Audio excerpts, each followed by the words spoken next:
सीताराम पदाम्बुजो मधुपूर्णमानसं लीयते।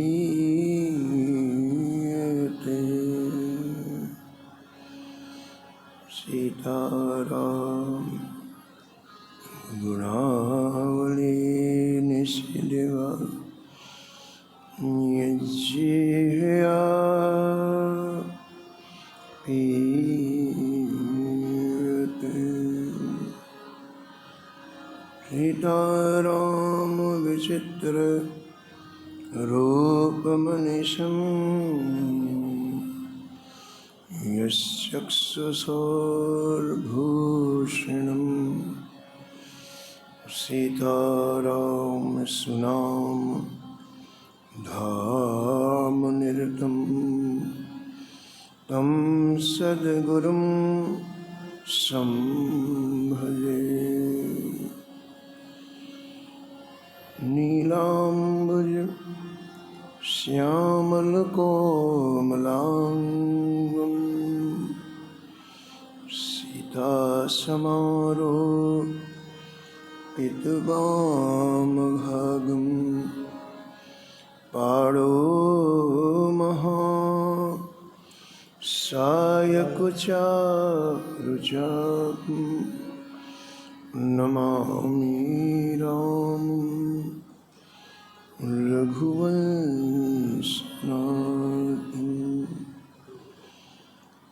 यत्र यत्र रघुनाथकीर्तनं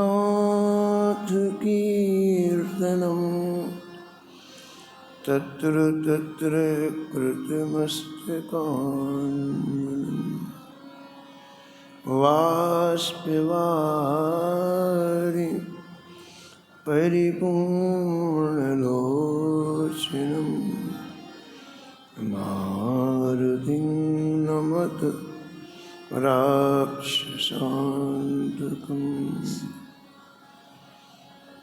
वाञ्छाकल्पतरुभ्यश्च कृपासिन्धुभ्येव च पतितानां पावनेभ्यो श्रीवैष्णवेभ्यो नमो नमः। भक्त भक्ति भगवन्त गुरु चतुर्नाम बहु एक, इनके पद वंदन किए नासत विघ्न हरे। हरिजु आए विराजिए, कथा सुनहु इतिहास।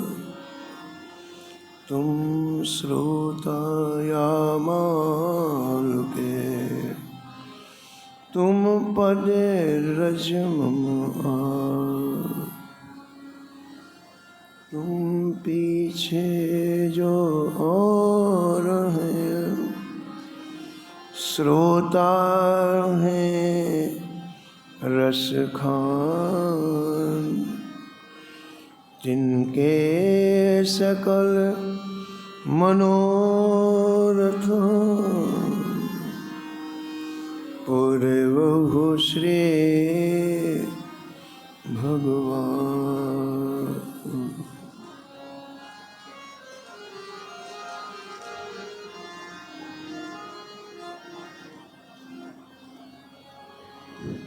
राधे राधे गोविंद गोविंद राधे राधे राधे गोविंद गोविंद राधे राधे राधे गोविंद गोविंद राधे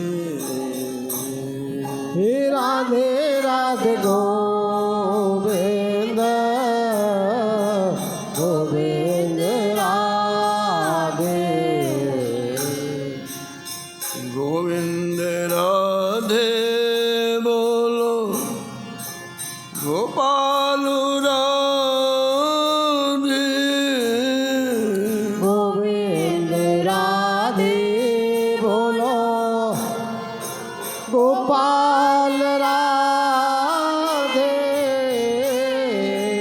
गोविंद राधे बोलो गोपाल राधे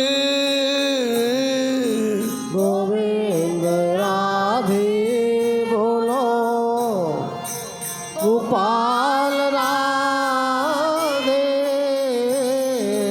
राधे राधे गोविंद गोविंद राधे श्री राधे राधे गोविंद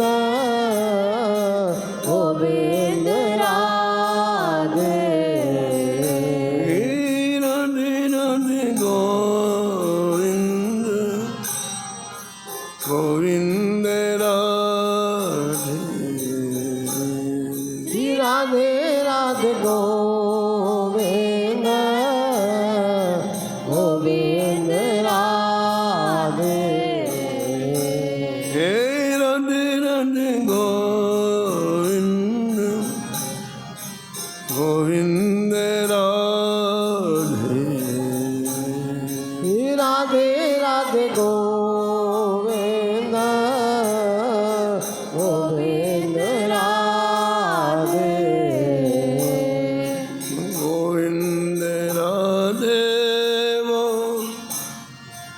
गोपाल राधे गोविंद राधे बोलो गोपाल राधे राधे राधे गोविंद गोविंद राधे श्री राधे राधे गोविंद गोविंद राधे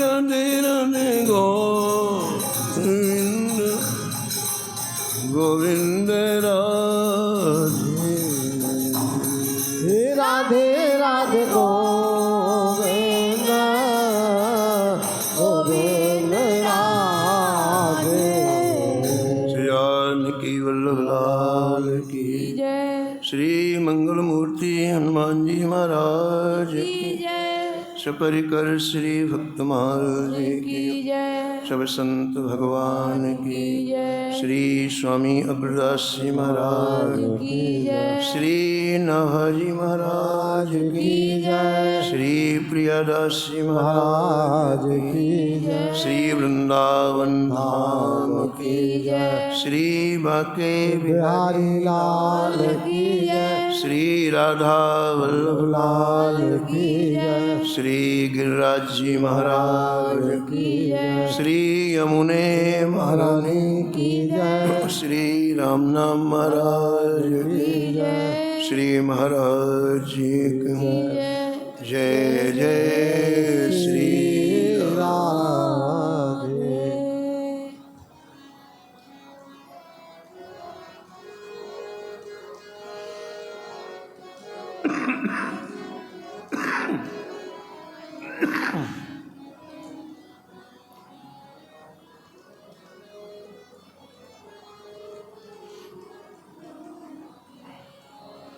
हरिवंश चरण बल चतुर्भुज हरिवंश चरण बल चतुर्भुज गौड़ देश तीर्थ कियो हाँ गौड़ देश तीर्थ कियो गायो भक्ति प्रताप सबहि दास दृढ़ायो गायो भक्त प्रताप छाप सबहि दास चढ़ायो।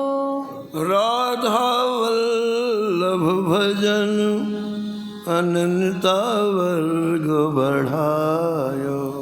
राधा वल्लभ भजन अनन्यता वर्ग बढ़ायो। मुरलीधर की छाप कवित अति निर्दूषण। मुरलीधर की छाप कवित अति निर्दूषण। भक्तन की अंग्री रेणु वह धारी सिरभूषण।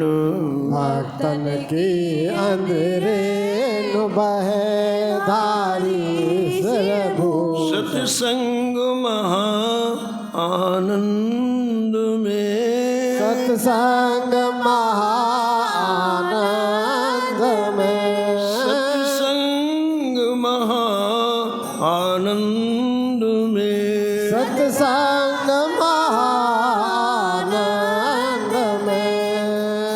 प्रेम रहत भी जो हियो। हाँ प्रेम रहत भी जो हरिवंश चरण बल चतुर्भुज। हरिवंश चरण बल चतुर्भुज। जय गौड़ देश तीर्थ कियो। गौड़ देश तीर्थ कियो। प्रातः स्मरणीय परम वंदनीय श्री भक्तमाल के रचयिता श्री नाभा गोस्वामी जी इस छप्पे में परम भागवत परम संत श्री चतुर्भुज दास जी का स्मरण किया और निष्कर्ष के रूप में कहते हैं कि अपने गुरुदेव श्री हित हरिवंश महाप्रभु जी के अनुग्रह से, उनके चरणों के आश्रय से आपका अंतःकरण इतना पवित्र हो गया कि भारत की जिस भूमि में आप जाते वो तीर्थ बन जाता, वो धाम बन जाता। हमारे अंतःकरण का प्रभाव बाहर के वातावरण में पड़ता है। हमारा अंतःकरण सात्विक होगा तो हम जहाँ भी जाएंगे सात्विकता का वातावरण हो जाएगा। हमारा अंतःकरण दूषित होगा तो हम जहाँ भी जाएंगे वहाँ का वातावरण गंदा हो जाएगा। इसे सबसे पहले भजन करके व्यक्ति अपने अंतःकरण को पावन बनाता है, पवित्र बनाता है। ऐसा नहीं कि हमने 2 अक्षर पढ़ा और कल से हम लोग मंच में जाके प्रवचन करने लग गए, ऐसा नहीं। इससे कोई लाभ नहीं। पहले अपना अंतःकरण पवित्र करना चाहिए। हमारे शरीर से अणु परमाणु जो निकलेंगे वो बाह्य जगत में प्रभाव डालेंगे। ये पहले की परिपाटी है।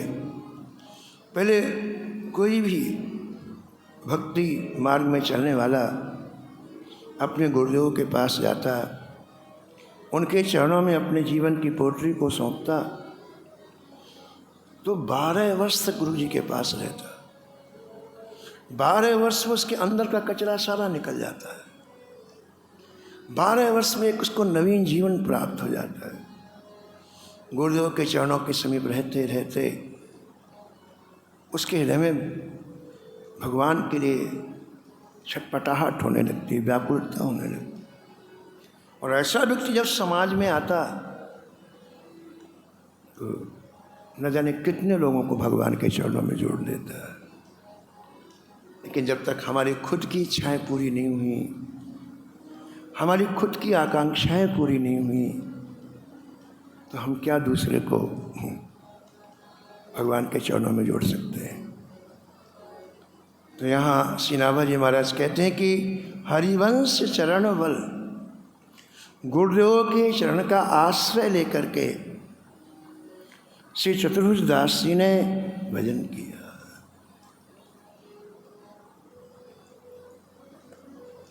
ये मानव जीवन एक तिराहे में खड़ा है। तिराहा जानते हैं, जहाँ से 3 रास्ते जाते हैं। आप खूब भजन करो, भगवान के धाम में चले जाओगे। पहला रास्ता, आप भगवान का भजन करो तो भगवान के धाम में चले जाओगे। आप खूब पूर्ण करो तो स्वर्ग में चले जाओगे, और आप खूब पाप करो तो नरक में चले जाओगे।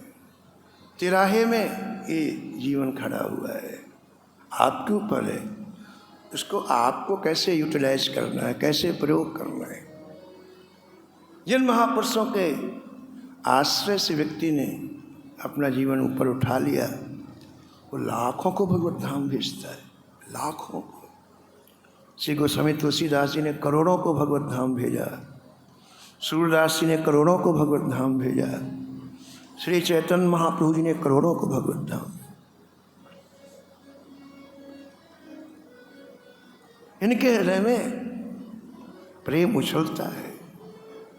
इनका आनंद संसार का वस्तु, संसार की वस्तु, व्यक्ति पदार्थ नहीं है। इनका आनंद ठाकुर जी का नाम है, रूप है, लीला है।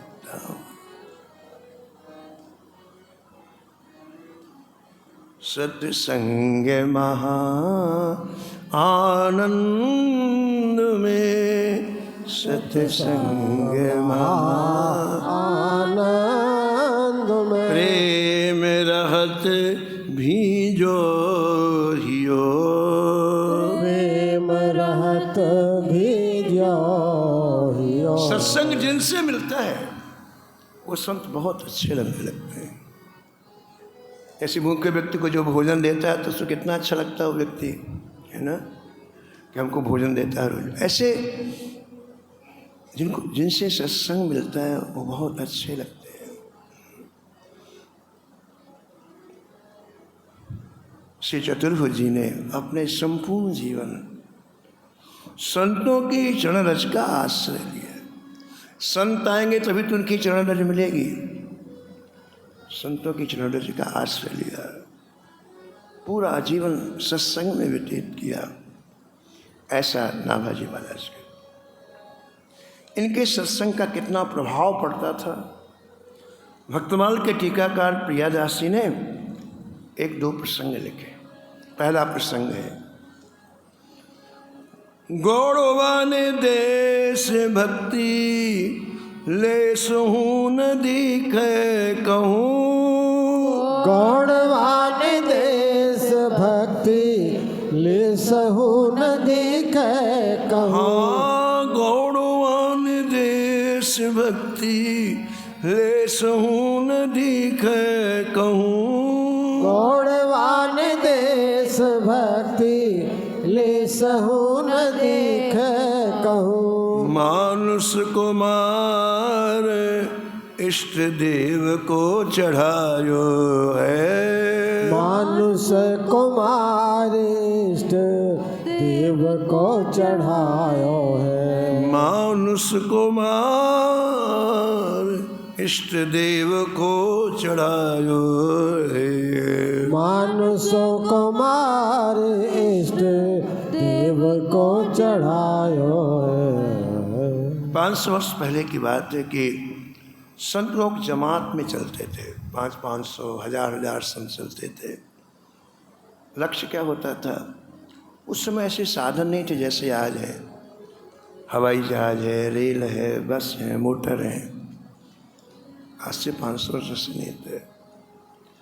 आज से 500 वर्ष सब ऊबड़ खाबड़। किसी को तीर्थ यात्रा जाना हो तो घर में रोके जाता था कि अब लौट के नहीं आऊँगा। मार्ग ही नहीं था कहीं। बड़ी बड़ी नदियाँ, बड़े बड़े पहाड़। तो ऐसे समय में जीवों का कैसे कल्याण हो। तो संतों ने विचारा कि हम लोग कष्ट सह करके लोगों के गांव में जाएंगे, नगर में जाएंगे।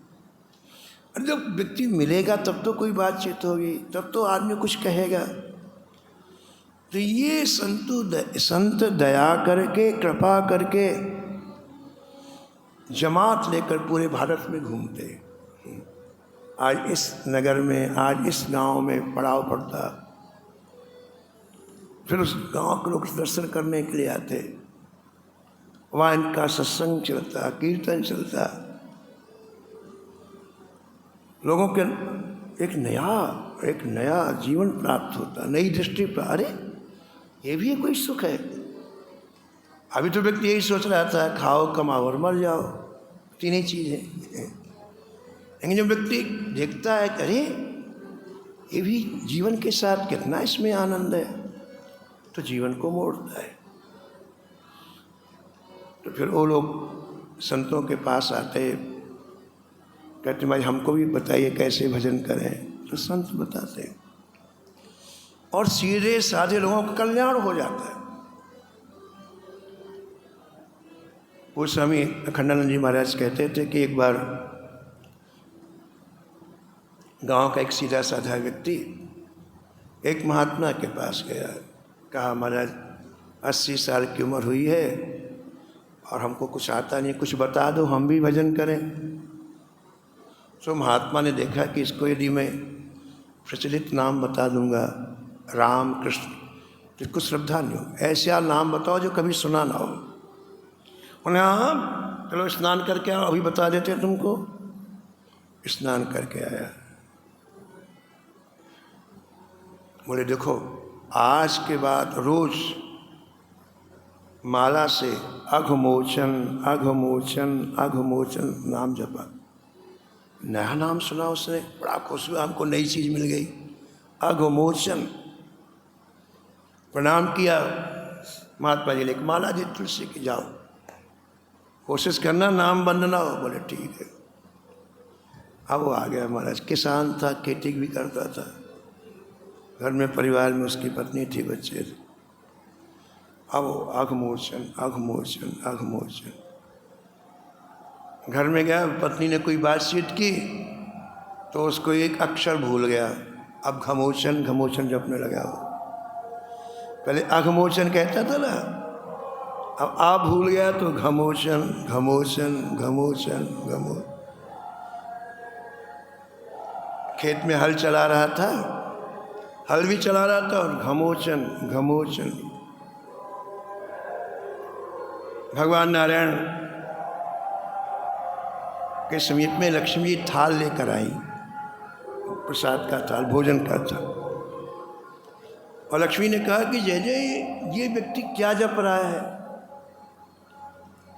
भगवान ने कहा हमारा नाम जप रहा है। घमोचन आपका ना? बोले हाँ।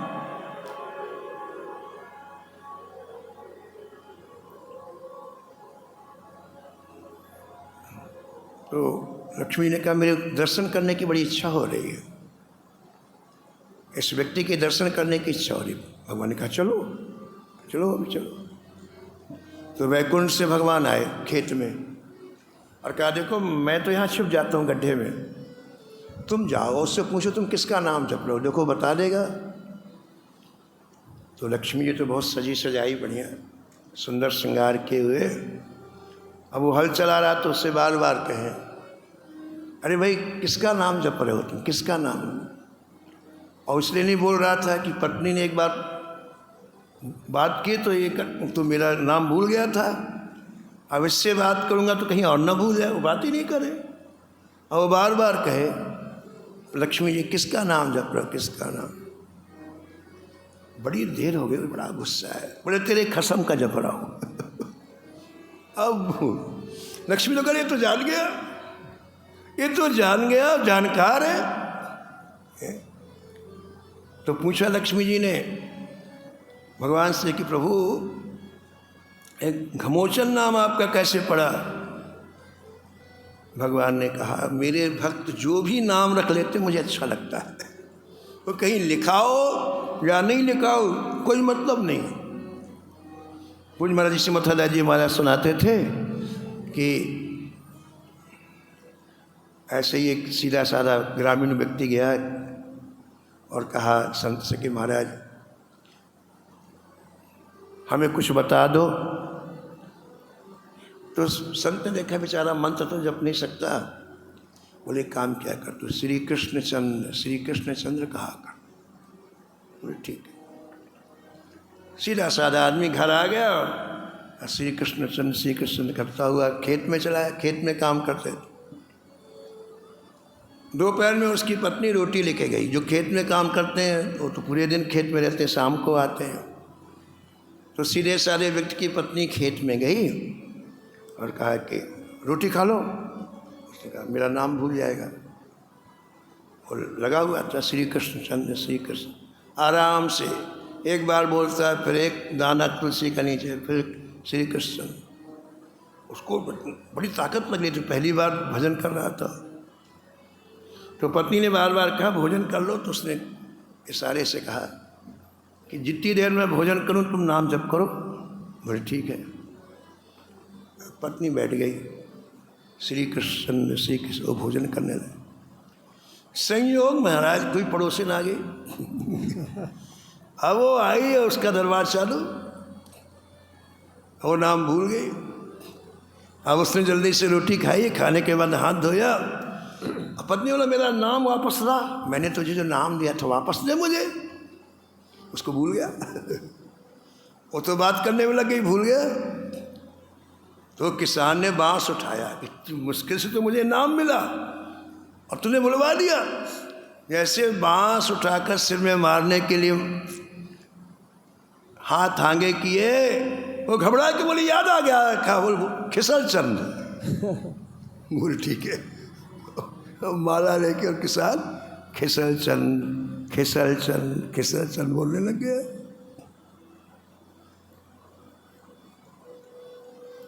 राधा रानी ने कहा जय जय ये नाम आपका कब से पड़ गया? कृष्णचंद तो सुनाए, खिसल चंद कब से नाम पड़ गया आपका? भगवान बोले राधा जी आपको नहीं पता, हम और दाऊ दादा छोटे छोटे थे तो दौड़ के गिरिराज जी में जाते और वहाँ से जब खिसलते तो मैया बोलती है खिसल चंद। जब लोग गिरिराज जी की चट्टान होती ना उसमें लोग खिसलते थे तो मैया कहती है खिसल चंद, हमारा तो उससे नाम खिसल चंद है। यानी इसका तात्पर्य क्या हुआ कि भक्त जो नाम रखा देता है ठाकुर जी को वही प्रिय हो जाता है। वो वेदों में है कि नहीं कोई मतलब नहीं है, वो ठाकुर जी को प्रिय हो जाता है। तो ये संत लोग गांव में जमात लेकर के लोगों को भक्ति पथ से जोड़ देते हैं, भगवान से। जैसे कुएं में डूबा हुआ व्यक्ति स्वयं नहीं निकल सकता है, बाहर से कोई निकालने वाला चाहिए।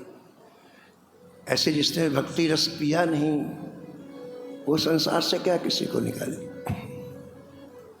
इसलिए ये संत जा करके लोगों को एक नया जीवन देते हैं और पूरे भारत की यात्रा करते हैं। यद्यपि बड़ा कष्ट होता पैदल चलने में, कहीं 20-20 मील तक कुछ खाने को नहीं, ठहरने के लिए नहीं, लेकिन लोगों का कल्याण हो इसलिए जब कहने का तात्पर्य कि चतुर्भुज दास जी ने भी संतों के साथ जमात में चलते थे, 500,000 सज्जन के साथ में रहते थे। आप चलते चलते एक देश में आए जिसका नाम था गोंडवाना। एक हरा भरा बगीचा देखा, संतों से कहा भैया अपन यहीं रुक जाते हैं, यहाँ सरोवर भी है स्नान करने के लिए और बस्ती नज़दीक में नहीं है, गांव नगर नज़दीक में होता है तो लोगों के आने जाने से विक्षेप होता है, ये बढ़िया एकांत जगह हम लोग यहीं रुक जाते हैं। और सब लोग वहाँ रुक गए। उस बगीचे में एक काली देवी का मंदिर था।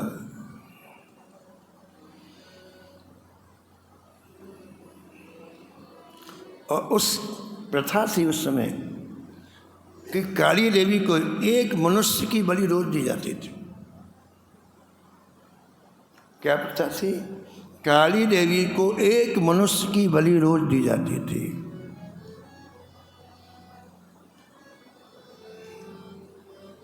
जहाँ संत नहीं पहुँचते वहाँ उपासना का स्वरूप विकृत हो जाता है, विकृत तामसिक हो जाता है। और संत जहाँ आते जाते रहते ना वहाँ उपासना का स्वरूप सात्विक रहता है। ये फर्क है।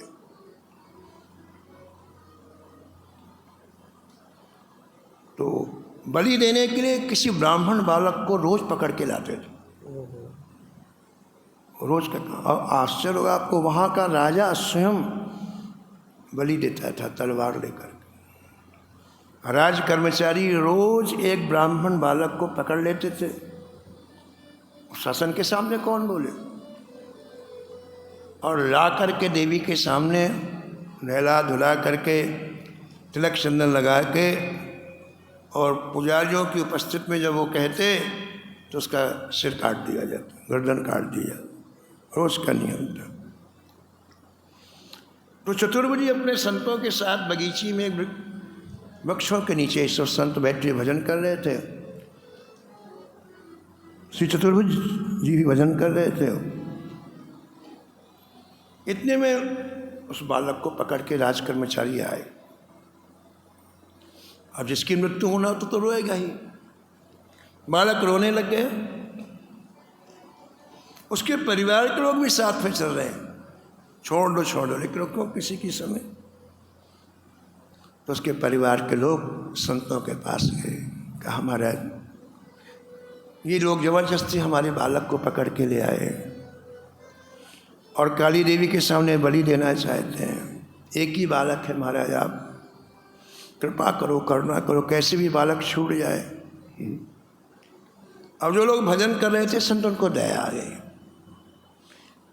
तो जो राज कर्मचारी पकड़ के ला रहे थे 15-25 थे, उनसे हाथ जोड़ करके कहा कि देखो भैया इनको छोड़ दो, बेचारे दुखी हैं, ब्राह्मण हैं, गरीब हैं। अरे नहीं, कौन हो तो तुम बोलने वाले। खूब समझाया, नहीं माना। तो उन संतों ने कहा देखो भैया इनका दुख हमसे देखा नहीं जाता, तुम इसको छोड़ दो, हमको दे दो बलि, हमको दे दो बलि, हमारा गला, इनको इसको छोड़ दो। बोले नहीं, इसी को दी जाए। नहीं माने तो संत लोग चतुर्भुज दास जी के पास गए और कहा महाराज एक बेचारा अनाथ बालक रो रहा है, ये राज कर्मचारी काली के सामने बलि देना चाहते हैं। हम लोगों पर हमने बहुत समझाया, वो लोग मान नहीं रहे। तो आवेश आ गया चतुर्भुज दास, ऐसे भजन का आवेश आ गया और सीधे खड़े हुए और खड़े होकर के सीधे देवी के मंदिर में गए हो, काली देवी के मंदिर में गए और जाकर के रोषपूर्ण शब्दों में कहा, गुस्से में कहा तुम देवी हो कि राक्षसी हो? जवाब दो, तुम देवी हो कि राक्षसी हो? मनुष्य की बलि लेती हो, तुम्हें यदि मनुष्य ही खाना है हमको खा लो, इस बालक की जगह हमको खाओ। अब देखो भगवान के जो समर्पित भक्त होते हैं ना, उनका एक दिव्य तेज होता है, उस दिव्य तेज के सामने किसी की नहीं चलती। आवेश में चतुर्भुज दास जी का जो दिव्य तेज निकला वो काली माँ को सहन नहीं हुआ। उनको ऐसा लगा कि मैं कहीं जल नहीं जाऊं। काली देवी साक्षात प्रकट हो गई, हाथ जोड़ करके सिर झुका करके क्षमा मांगी और कहा भगवान मैं आपके सामने प्रतिज्ञा करती हूँ कि मैं आज से कभी किसी जीव की बलि नहीं लूँगी। मेरी एक प्रार्थना है कि आप मुझे अपनी शिष्या बना लें, मुझे वैष्णव मंत्र प्रदान करें और जैसे वैष्णव जीवन जीते वैसे मैं अपना जीवन जीना चाहती हूँ। काली माँ की प्रार्थना सुन करके श्री चतुर्भुज दास जी ने काली माँ को दीक्षा दिया और परम वैष्णवी बना दिया। महाराज चतुर्भुज जी अपने आश्रम में बैठ के भजन कर रहे। अब वो महाराज राज कर्मचारी उस ब्राह्मण कुमार को जिसको राजा बलि देना है, राजा भी साथ में आता है, काली माँ के मंदिर में ले गए। अब राज कर्मचारियों को राजा को देख करके काली माँ ने ऐसी हुंकार भरी, ऐसी हुंकार भरी कि सब मूर्छित हो गए, सब बेहोश हो गए। और बेहोश 1 घंटे 2 घंटे के लिए 24 घंटे बेहोश पड़े रहे। इतना ही नहीं, राजा चुपचाप उठ के अपने महल में चला गया, पलंग में सो गया। तो काली माँ रात्रि में राजा के महल के पलंग में जा कर के उठाया पलंग, घुमाया और नीचे पटक दिया। राजा नीचे, पलंग ऊपर, और छाती में बैठ करके बोली, काली माँ मैं तेरा अभी सर्वनाश कर दूंगी। अब राजा घबराया। उसने कहा, काली माँ मुझसे कौन सी त्रुटि हो गई? काली माँ ने कहा कि देख, मैं अभी अभी श्री गुरुदेव चतुर्भुज जी की दीक्षा लेकर के उनकी शिष्या बनी हूँ और वैष्णवी हो गई हूँ मैं। इसलिए तुम यदि अपना कल्याण चाहते हो तो तुरंत जाओ चतुर्भुज जी के पास, वैष्णव दीक्षा लेकर के इस वैष्णव धर्म का प्रचार प्रसार पूरी राजधानी में करो, अन्यथा मैं अभी तुम्हारा सर्वनाश कर दूँ। और कान खोल के सुनो, आज के बाद मेरे मंदिर में कोई बलि नहीं दी जाएगी, सात्विक उपकरणों से मेरी पूजा होगी। जो सात्विक उपकरण है, फल फूल मिठाइयाँ, इनसे मेरी सेवा होगी। आज के बाद बलि बिल्कुल बंद।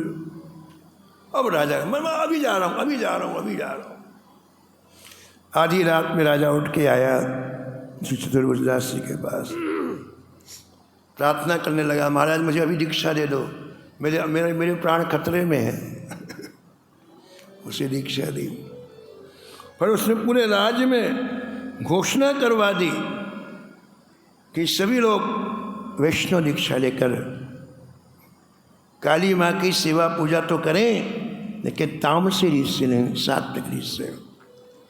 समस्त वैष्णव हो गए नगरवासी, और चतुर्भुज जी ने जैसा उपदेश दिया उस तरह से अपना सुंदर जीवन व्यतीत करने लगे। संतों का एक ही लक्ष्य है, यदि किसी को सुख नहीं दे सकते हो तो दुख भी मत दो। ये भी एक बहुत बड़ी बात है। हम यदि किसी को सुख नहीं दे सकते, हमारे पास नहीं है कोई साधन, तो हम किसी को दुख तो ना दें, ये भी एक बहुत बड़ी बात है। सब लोग भगवान के भजन में लग गए।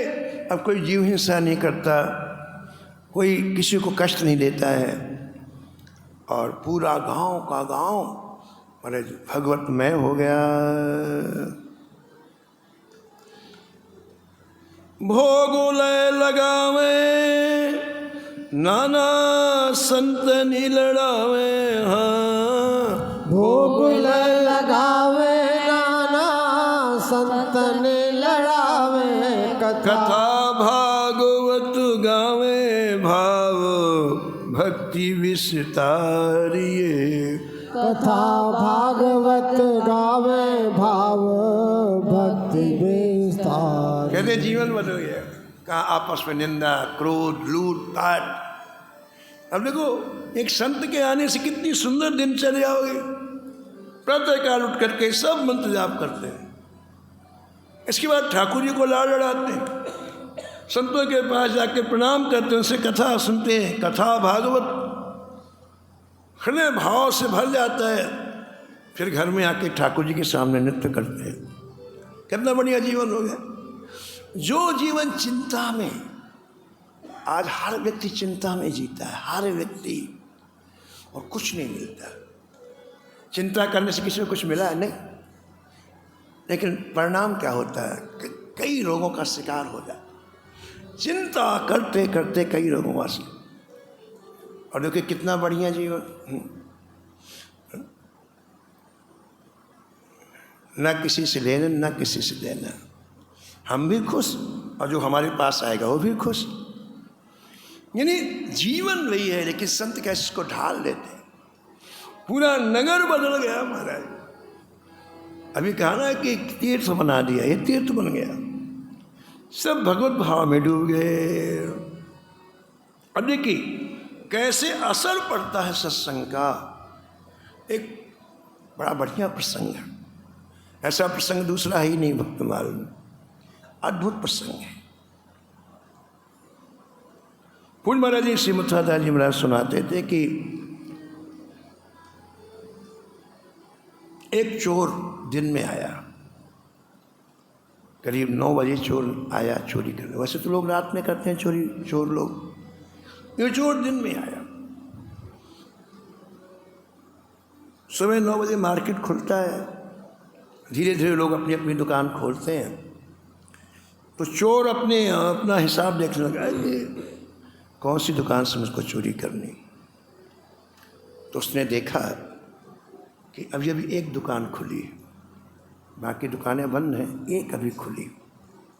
और दूर से वहाँ से खड़े होकर वो गेस करने लग गया, एक व्यक्ति क्या कर रहा है, कितने लोग हैं। उसने कहा अभी दुकान खुली है तो अकेले ही व्यक्ति है। उस व्यापारी ने क्या किया, पहले तो अपनी सफाई की झाड़ू लगाई दुकान में, फिर अपनी गद्दी ठीक की उसने जहाँ बैठ करके बिक्री करता था। पहले के ज़माने में लोग तिजोरी रखते थे, बैंक वगैरह तो थी नहीं, तिजोरी ऐसी रखते थे जो जल्दी खुले नहीं, कोई चोरी न कर ले जाए। तो उस व्यापारी ने सोचा कि अब कुछ थोड़ी देर के बाद ग्राहक आएंगे तो कुछ पैसे मैं गद्दी में रख लूँ, तो बाद में तिजोरी नहीं खोलनी पड़ेगी। तो कहीं से तिजोरी की चाबी लाया और उसने खोला। उस ज़माने में चांदी के सिक्के चलते थे, तो थैलियों में भर करके व्यापारी रखते थे, 100-100 सिक्के की एक थैली।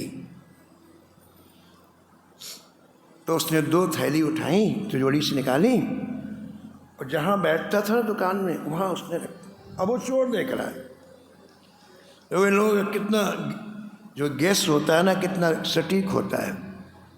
चोर ने सोचा कि ये पैसे की थैली रख करके अब तिजोरी बंद करने जाएगा, इतनी देर में चोरी कर सकता हूँ, अब रख के जाएगा तो ये जो गैप है 2-3 मिनट, इसमें मैं चोरी कर सकता हूँ।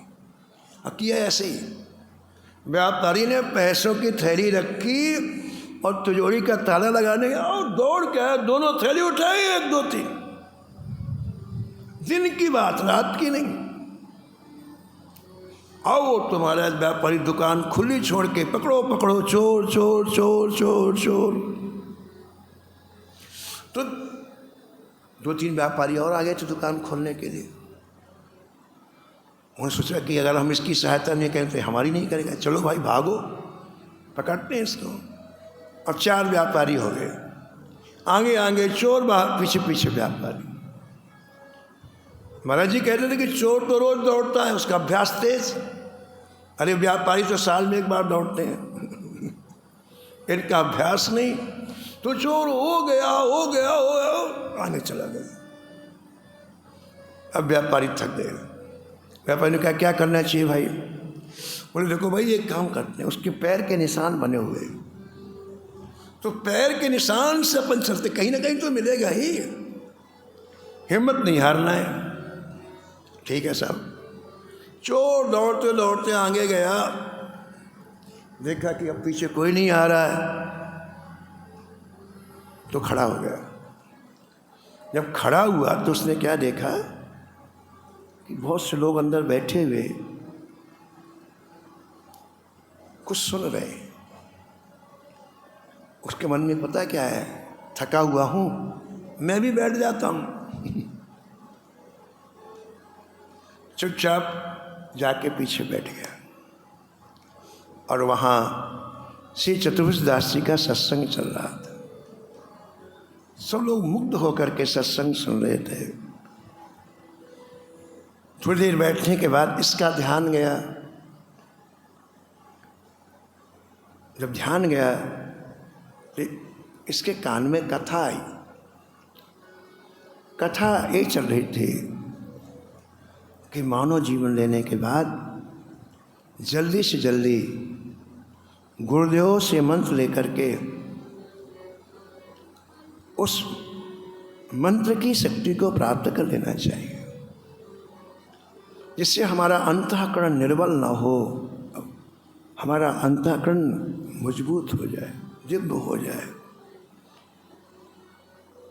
चतुर्दास जी कह रहे थे कि मनुष्य जिस दिन दीक्षा लेता है उसका दूसरा जन्म हो जाता है।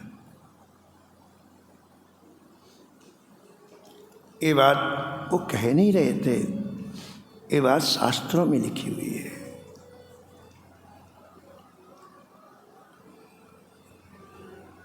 कृष्ण मंत्रोपदेशेन माया दूरमुपागत कृपया गुरुदेवस्य द्वितीयं जन्म कथ्यते। मंत्र कान में पढ़ा और सबसे पहला काम यह होता है कि अब आप माया की परिधि से बाहर निकल गए, अब ठाकुर जी की परिधि में आप आ गए। सारी सृष्टि को माया घुमाती है, छोटा बड़ा कोई भी हो, सब माया के चंगुल में है।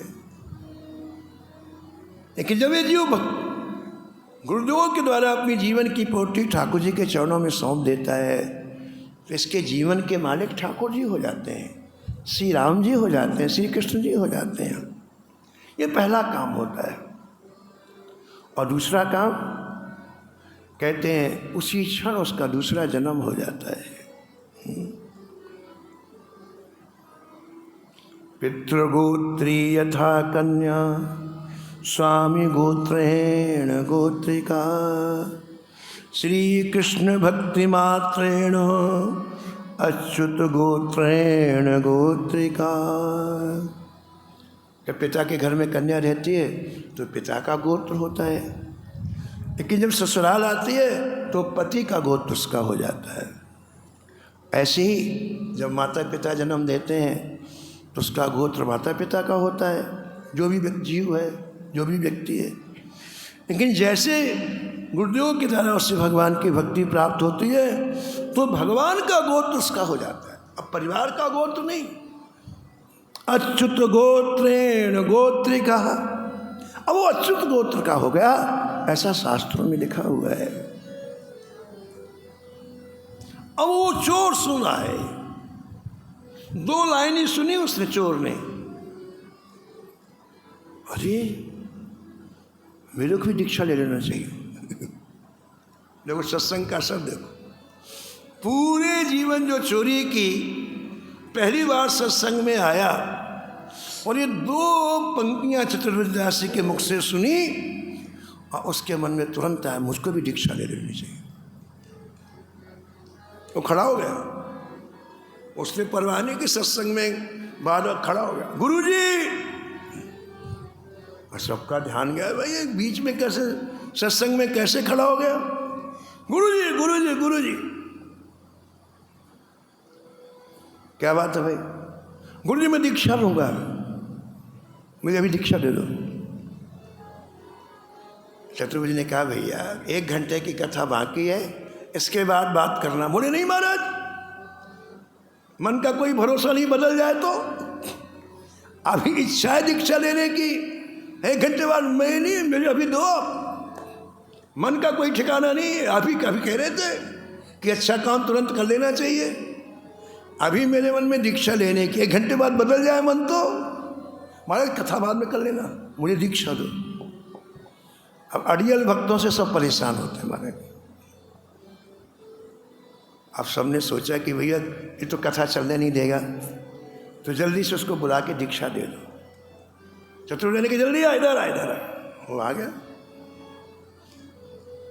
हाय बता तू कौन सी दीक्षा चाहता है? गृहस्थ दीक्षा चाहता है कि विरक्त? बोले विरक्त।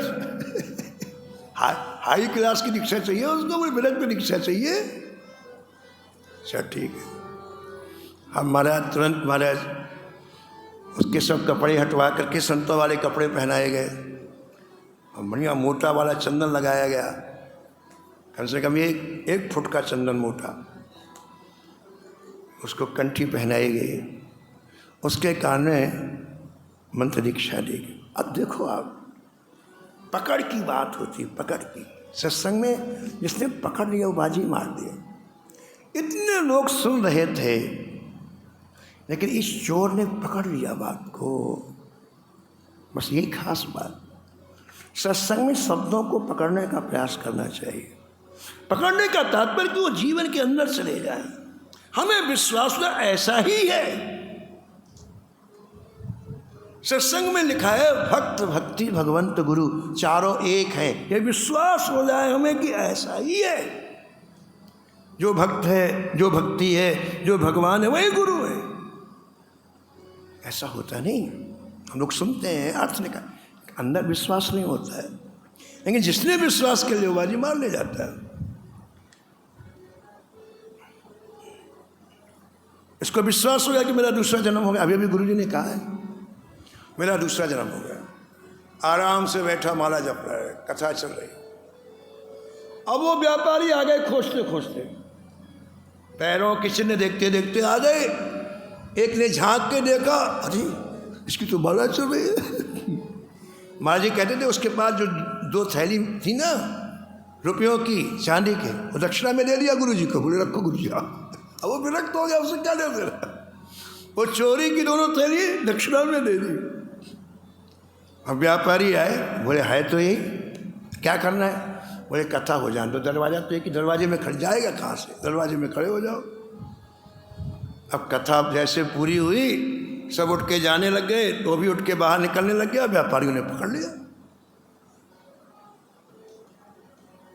सत्संग ने कहे महात्मा को पकड़ते हो? महात्मा? अरे अभी अभी चोरी के, बोला ये महात्मा है, हाथ नहीं लगाना। अब तू मैं होने लग गई। व्यापारी ने कहा कि चलो हमारे साथ चलो, हम तुम्हें दंड दिलाएंगे। बोले चलो। अब महात्मा जी जो अभी अभी महात्मा बने उन व्यापारियों के साथ गए, राजा के यहाँ गए। राजा ने देखा तिलक लगाए हुए माला जप रहे। राजा ने कहा महाराज आपने चोरी की हो तो बता दो, मैं थोड़ा सा दंड दे के छोड़। महात्मा बोले हमने इस जन्म में चोरी नहीं की, इस जन्म में हमने चोरी नहीं की। वो व्यापारी बोले जन्म 2 घंटे पहले किए महाराज, और दिन दहाड़े किए, रात का समय नहीं, दिन दहाड़े किया है। हजूर कड़ा से कड़ा दंड दो, नहीं तो ऐसा ना हो कि फिर चोरी बढ़ जाए आपके राज्य में। तो फिर राजा ने कहा कि महात्मा जी आप बता दो। आप बोले नहीं हमने कोई चोरी नहीं की, इस जन्म में कोई चोरी नहीं। अब राजा को गुस्सा आ गया। राजा कहते देखो महाराज मैं परीक्षा लेता हूँ, फिर आप नहीं कहना कुछ। बोले बिल्कुल ले लो। राजा ने जल्लादों को बुलाया, ये जो मारने का काम करते हैं उनको जल्लाद कहते हैं। कहते कोयले की आग में एक लोहे का चौड़ा फलक गरम करो, जैसे तवा होता ना चौड़ा, उसको फलक बोलते हैं, गरम करो उसको। और महाराज भट्टी जला दी गई, उसमें फलक डालो, लाल हो गया, आग से लाल हो गया। महात्मा जी को कहा गया दोनों हाथ आगे करो, अब भी देख लो ये लाल लाल लोहे का फलक तुम्हारे हाथों में रखा जाएगा। यदि तुम्हारे हाथ में फफोले पड़ाए तो तुमने चोरी की है, और नहीं पड़े तो चोरी नहीं की। अब बिल्कुल सामने गर्म हो रहा है महाराज लोहा, लाखों आदमी, हजारों आदमी खड़ा हुआ है। अब उसका विश्वास देखिए, चोर का विश्वास देखिए। चोर ने आंख बंद की और आंख बंद करके भगवान से कहा हे ठाकुर यदि आपके शास्त्र पुराण सही हैं तो मेरा एक बाल भी नहीं जलना चाहिए, एक बाल रोमा नहीं जलना चाहिए। पर वो गलत है तो कोई बात नहीं। यदि आपके शास्त्र में लिखा है कृष्ण मंत्रोपदेशेन माया दूरमुपागता कृपया गुरुदेवस्य द्वितीयम जन्म कथते, तो मेरा रोमा नहीं जलना चाहिए। फैला दिया हाथ, बोले लो रख दो। और 4 जल्लादों ने लाल लोहा आग का हाथ में रख दिया, वो खड़ा हुआ आराम से। आदमी कितना जलन होती है, कैसे तड़पड़ाता है। और सब लोग देख रहे हैं कि इतना तो ऊ कर रहा है ना आ कर रहा है, क्या बात है। आधा घंटे के बाद उस लाल गरम लोहे को जब निकाला गया, उसका हाथ बिल्कुल वैसे का कुछ भी नहीं हुआ। ओहो, आश्चर्यचकित राजा चरणों में गिर पड़ा। बोले महाराज ये व्यापारी झूठ बोल रहे हैं, मंत्रियों इनको फांसी के तख्ते में चढ़ा दो। ये महात्मा के ऊपर झूठा कलंक लगा रहे, इन चारों को फांसी के तख्ते में टांग दो अभी। अब व्यापारी घबराए, 200 तो गए थे, चले जाने देते, अब तो जान जा रही है, अब क्या करें? अब तो रोने लग गए हो, महात्मा जी बचा लो बचा लो बचा लो। तो देखो भले नया महात्मा बना, लेकिन दया आ गई ना। महात्मा बनते ही दया आ गई। अरे ये 4 मर जाएंगे, इनके परिवार वाले बड़े दुखी होंगे। तो महात्मा जी ने कहा हमने चोरी की है। बोले नहीं महाराज आप झूठ बोल रहे हो, हमने परीक्षा कर। बोले नहीं महाराजन हमारी बात सुनो, हमने चोरी। बात ये थी कि हम चोरी करने गए थे, चोरी की, लेकिन चतुर्भुज जी की कथा चल रही थी, वहाँ हमने सुना कि दीक्षा लेते दूसरा जन्म हो जाता है। तो हमारी दीक्षा लेने की इच्छा हुई और हमको लगा कि हमारा दूसरा जन्म हो गया, क्योंकि शास्त्र में लिखा है, शास्त्र की बात झूठी नहीं। उस विश्वास के कारण हमारा हाथ नहीं जला। इनको छोड़ दो। राजा बड़ा प्रसन्न हुआ और स्वयं राजा जाकर के चतुर्भादासी से दीक्षा ली और पूरा नगर भक्ति में बना दिया। ये संतों का प्रभाव है।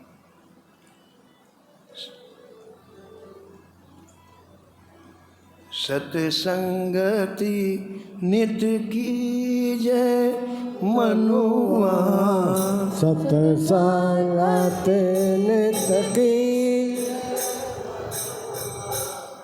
सत्संगति मत नित कीजय मनुआ,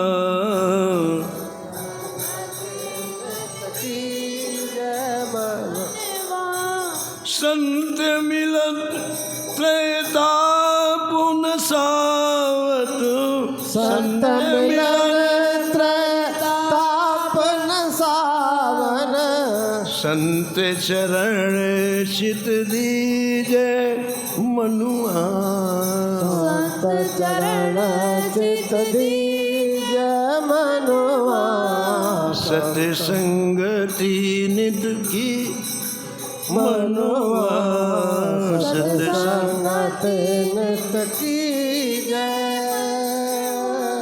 संतन निकट नित प्रत जइए, संतन निकट मित्र प्रत जइए, संतन निकट नित प्रत जइए, संतन निकट नित्य प्रति जइए, हरि नामामृत पिए मनुआ, हरि नामामृत पिए मनवा, सत्संगति नित कीजय मनुआ, सत्संगति नित कीजय।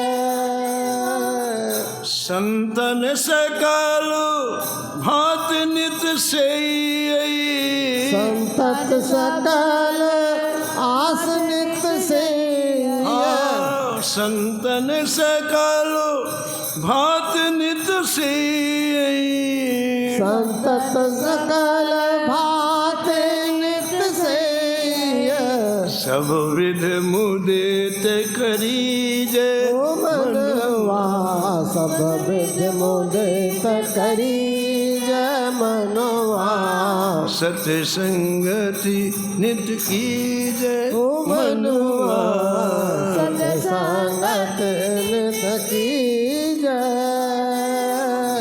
संत सुहृदय जे पंथ बतावे, संत सुहद जे पंथ बतावे, संत सुहृदय जे पंथ बतावे, संत सुहद जे पंथ बतावे, तेहि मग गमन करी जय मनोहारी। मन श्रवण करी जय मनोहारी। सत्संगति नित की जय मनोहारी। सत्संगत नित की जय। झटपट हरि के धाम पहुँचिए। झटपट हरि के धाम पहुँचिए। झटपट हरि के धाम पहुँचिए।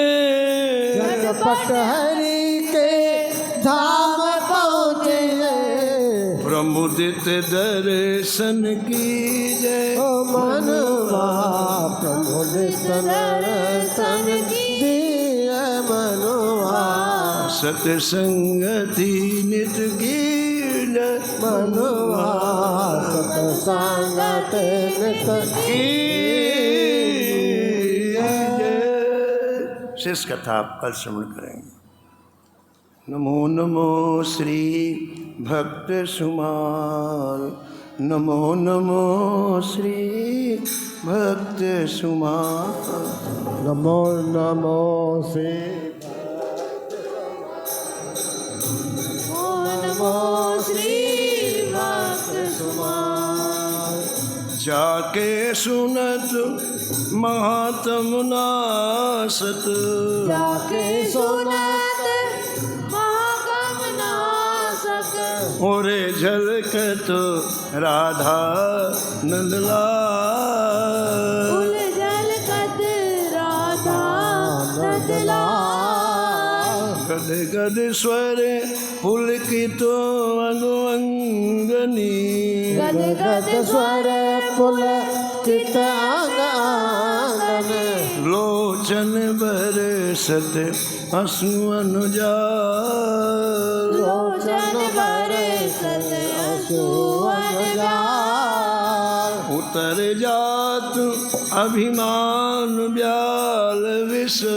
उतर जात अभिमान ब्याल विष। हाँ लेत जीवाय सुरस तेहि काल। लेत लिवाय सुरस तेहि काल। होत प्रीत हरि भक्त जनन सो। होत प्रीत हरि भक्त जनन सो। जय जय लेत शीघ्र हटि चरण प्रचार। लेत शीघ्र हटि चरण प्रचार। तजत कुसंग लेत सतसंगति। तजत कुसंग लेत सतसंग। जय जय भाग्य जगत को अद्भुत भाग। भाग्य जगत को अद्भुत भाग। निशिवासर सोवत अरुजागत। निशिवासर सोवत अरुजागत। हाँ रोम रोम हुए करत निहाल। रोम रोम भय करत निहाल। श्री अग्र नारायण दास प्रिया प्रिय। नारायण दास प्रिया जय जय प्रगति जीवन रसिक रसाल। प्रगति जीवन रसिक रसाल। नमो नमो श्री भक्त सुमार। नमो नमो श्री भक्त सुमार। हरे कृष्णा कृष्ण कृष्ण हरे हरे। हरे कृष्ण कृष्ण कृष्ण हरे